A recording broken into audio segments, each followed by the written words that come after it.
Welcome to अध्ययनम। मैं हूं शान सर। आज मैं आपके लिए एक बहुत ही इम्पोर्टेंट टॉपिक के ऊपर वीडियो लेके आया हूं। इस वीडियो में हम बात करेंगे, अगर आप सेंट्रल यूनिवर्सिटी में एम फार्मा करना चाहते हैं तो ये वीडियो आपके लिए है। अभी जो टाइम चल रहा है, इस टाइम पे आपको डिफरेंट सेंट्रल यूनिवर्सिटी में डिफरेंट डिफरेंट मेरिट लिस्ट में आपका शायद नाम है। तो अभी आपके दिमाग में शायद कॉन्फ्यूजन आ रहा है कि मुझे कौन सी सेंट्रल यूनिवर्सिटी में एडमिशन लेना चाहिए या कौन सी सब्जेक्ट में लेना चाहिए। बहुत सारे बच्चे ऐसा होता है कि शायद कोई दूसरा सब्जेक्ट चूज करना चाहता है, लेकिन वो सब्जेक्ट नहीं मिला, कोई दूसरा मिल गया तो उसी में एडमिशन ले लेते। लेकिन ऐसा कभी मत करो कि आप मुझे जो भी चीज मिल रहा है मैं कर लूंगा, ऐसा नहीं है। अगर आपके पास ऑप्शंस है, आपके पास अपॉर्चुनिटीज है, तो आप उसको एनालिसिस करके अच्छा स्टेप उठाओ। तो इस वीडियो में हम यही चीज को लेके डिस्कस करेंगे कि कौन सा सेंट्रल यूनिवर्सिटी में आपको एडमिशन लेना चाहिए और कौन सा सेंट्रल यूनिवर्सिटी आपके लिए और उसी सब्जेक्ट के लिए अच्छा है, और कैसे आप मास्टर्स में कैसे आप सब्जेक्ट को चूज कर सकते हैं।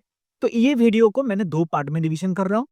एक पार्ट जो है, जो पहली पार्ट में डिस्कस करूंगा, जिस भी पार्ट में हम बात करेंगे कि कौन सी सब्जेक्ट में आपको एमकॉम करना चाहिए।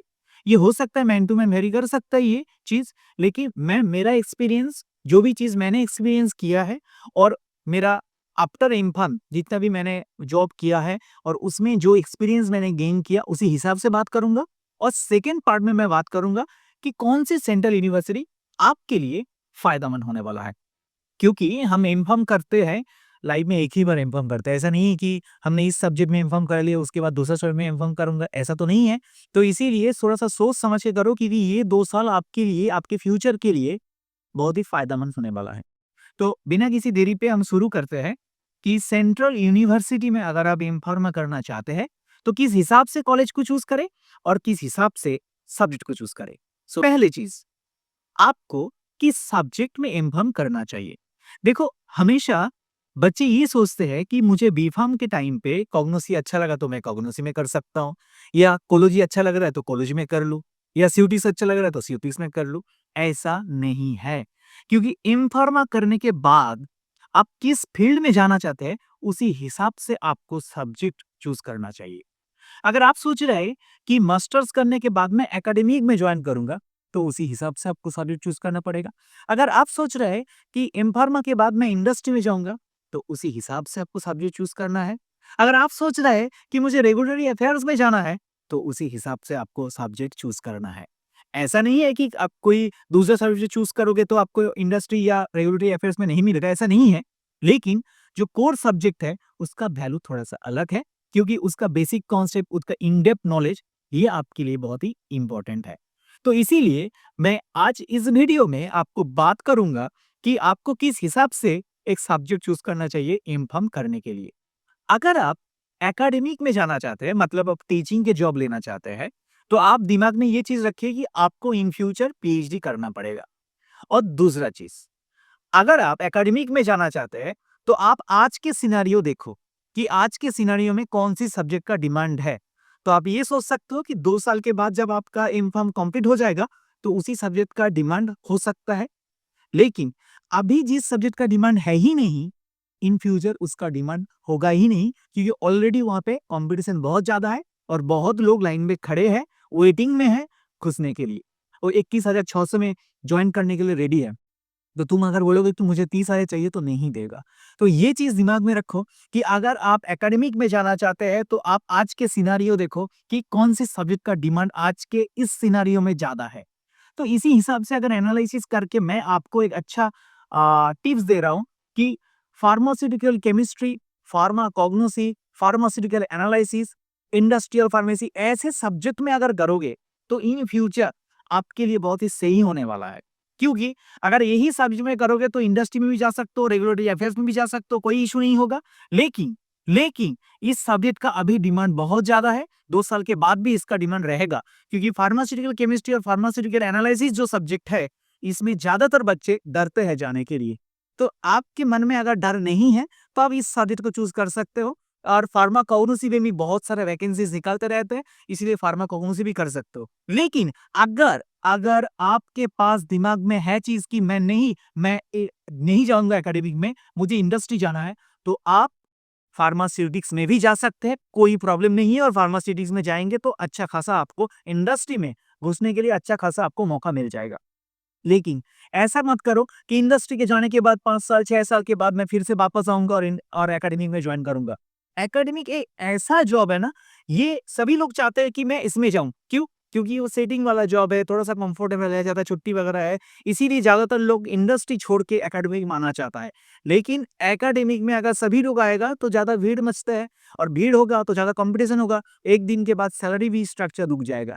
तो इसीलिए आप थोड़ा-सा सोच समझ के करो, क्योंकि इतना प्राइवेट कॉलेजेस है, जहाँ पे पहले एक टाइम था जहाँ पे बहुत सारे कम प्राइवेट कॉलेजेस था। अभी तो मतलब हर गली में एक प्राइवेट कॉलेजेस है, फार्मेसी कॉलेज है। और सच मतलब कि सबसे मज़ेदार ये बात है कि पहले जिस दीवार पे वो एरियल या आपका सर्फ एक्सेल का ऐड देते थे, वो भी आज फार्मेसी कॉलेज बन जा रहा है। तो इसीलिए थोड़ा-सा सोच समझ के करो, नहीं तो वही 20,000 का जॉब करना पड़ेगा। लेकिन आप अगर इंडस्ट्री में जाओगे, भले ही आपका 20,000 स्टार्टिंग होगा, लेकिन 3, 4, 5 साल के बाद आपका बहुत ही कंटीन्यूअसली ग्रो हो जाएगा। तो इसीलिए सोच समझ के कोर्स चूज़ करना है। क्लियर? आई थिंक क्लियर हो गया। अगर इसके बाद भी आपके पास कोई भी डाउट्स है, आप बेझिझक एज़ ए भैया, मैं एज़ ए टीचर की तरह बात नहीं कर रहा हूँ, एज़ ए भैया आप मुझे पूछ सकते हैं। कोई इश्यू नहीं होगा। मैं मेरा नॉलेज से बात कर रहा हूँ, मेरा एक्सपीरियंस से आपको शेयर कर रहा हूँ। हो सकता है ये मैन टू मैन वेरी कर सकता है, हो सकता है आपका पर्सपेक्टिव में कुछ और है। तो आपके पास अगर ऐसा कोई डाउट्स या कन्फ्यूजन आ रहा है, तो आप बेझिझक मुझे कमेंट कर सकते हैं। मैं कोशिश करूँगा आपका कमेंट का आंसर बहुत जल्द देने वाले के लिए। अभी मैं बात करूँगा कि कौन सी सेंट्रल यूनिवर्सिटी आपको चूज़ करना चाहिए। देखो, पहले तो मैं कुछ अच्छा सेंट्रल यूनिवर्सिटी का नाम बता रहा हूँ, जैसे कि central university Punjab, central university Rajasthan, central university Madhya Pradesh Sagar, central university आईजीएन2 Amarkantak, Guru Ghasidas university, central university Tripura, central university Haryana, central university south Bihar. ऐसे बहुत सारे सेंट्रल यूनिवर्सिटीज़ हैं और सारे सेंट्रल यूनिवर्सिटी में डिफरेंट डिफरेंट सब्जेक्ट में मास्टर्स करवाते हैं, ठीक है? जैसे कि कुछ ऐसे भी सेंट्रल यूनिवर्सिटीज़ हैं जहाँ पे बहुत कम कोर्सेज़ है, जैसे कि सेंट्रल यूनिवर्सिटी त्रिपुरा, यहाँ पे सिर्फ फार्मास्यूटिकल केमिस्ट्री है। सेंट्रल यूनिवर्सिटी आईजीएन2 अमरकंटक, जहाँ पे सिर्फ फार्मास्यूटिकल केमिस्ट्री और फार्मास्यूटिक्स है। पंजाब में तो आप मैक्सिमम सब्जेक्ट है ही। तो अगर ये सारे सेंट्रल यूनिवर्सिटी का बात करें, अभी स्टूडेंट के पास ऐसा बहुत सारे स्टूडेंट हैं जिनके पास बहुत सारे ऑप्शंस है। सोचो कि चारों यूनिवर्सिटी में उनका नाम आ गया, कौन सी 4 मैं नहीं बता रहा हूँ, ऐसे ही नॉर्मली 4 सेंट्रल यूनिवर्सिटी में उसका नाम आ गया है। वो भी कन्फ्यूजन में है मुझे कौन सी सेंट्रल यूनिवर्सिटी में एडमिशन लेना चाहिए। देखो, अभी ना ये सबसे बड़ा दिक्कत, क्योंकि अगर आपके पास ऑप्शंस नहीं है, तो आपको जाना ही पड़ेगा। जो मिल रहा है वही जा निकलना पड़ेगा। लेकिन अगर आपके पास ऑप्शंस है, तो थोड़ा-सा भाई सोच समझ के जाना पड़ेगा। मैं अगर ऐसे ही बात करूँ, तो कॉलेज को कैसे डिटरमाइन करना है मैं पहले बता रहा हूँ और उसके बाद मैं एक लिस्ट कर सकता हूँ कि जिसमें आपको बता रहा हूँ कि क्या-क्या सेंट्रल यूनिवर्सिटीज़ में आपको जाना चाहिए। देखो, कोई भी सेंट्रल यूनिवर्सिटी आप चूज़ करो, पहले देख लो कि वो सेंट्रल यूनिवर्सिटी में एम-फार्मा कौन-सी साल से स्टार्ट हुआ है, मतलब कौन-सी ईयर से स्टार्ट हुआ है। उसी कॉलेज में क्या इंफ्रास्ट्रक्चर है, इंफ्रास्ट्रक्चर मतलब क्या आपके पास क्या मशीनरी चीज़ें हैं, जहाँ पे आप कुछ सीख सकते हो। देखो, बी-फार्म का बात अलग था। बी-फार्म में आप थ्योरेटिकल नॉलेज पढ़ के चले गए, मास्टर्स में पूरा प्रोजेक्ट बेस्ड काम है, प्रैक्टिकल बेस्ड नॉलेज है। अगर आपके पास प्रैक्टिकल बेस्ड नॉलेज नहीं होगा, तो आपका वो एम-फार्म सिर्फ डिग्री के वास्ते आपके घर में रहेगा। लेकिन आप काम सीखना चाहते हैं, तो आपको ये सारे एनालिटिकल टूल को सीखना पड़ेगा। मास्टर्स में ज़्यादातर हाइफिनेटेड टेक्निक सिखाते हैं, जैसे कि एलसीएमएस, जीसीएमएस, एनएमआर, आईआर, मास स्पेक्ट्रोस्कोपी, बहुत सारे हाइफिनेटेड टेक्निक्स यहाँ पे सिखाता है और उसके साथ-साथ एक्सआरडी सिखाता है, एचपीएलसी सिखाता है, बहुत सारी चीज़ें हैं।